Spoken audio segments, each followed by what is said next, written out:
Sa kabila ng masaganang buhay sa abroad, pinili ng isang ginang na manirahan kasama ang mga na-rescue nitong mga aso at mga pusang pag-alagala sa kalye sa Madalag, Aklan.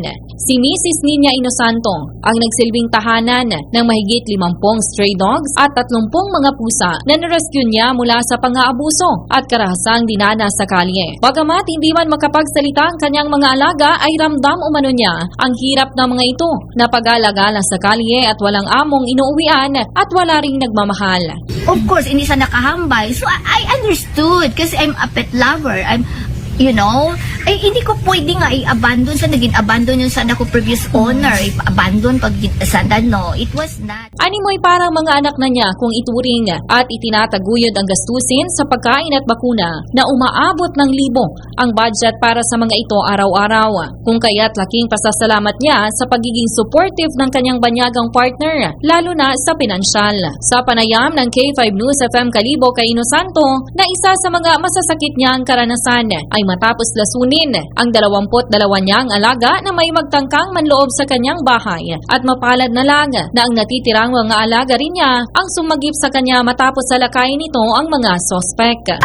To be honest, I owe my life for my dogs, especially si Rugby. Without my dogs, maybe I'm not here. Uwa ako iya. So, natabo karaabi, ginpoison, nandara ako niya 22 dogs. Tanan gid arot 1 Yes. aron sang ka pag poison patay gid di tanan. Yeah, instantly sa na nagabuwa git asanda sa adang buwan nga ba I think gitawan sa na pagkaon hinalo ro yun nga sa adang pagkaon.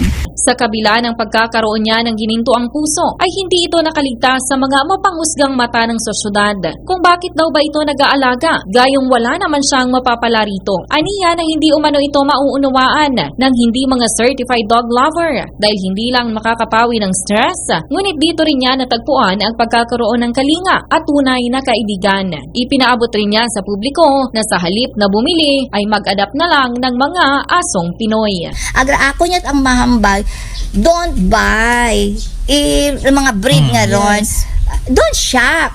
Just adopt some dog, some aspin.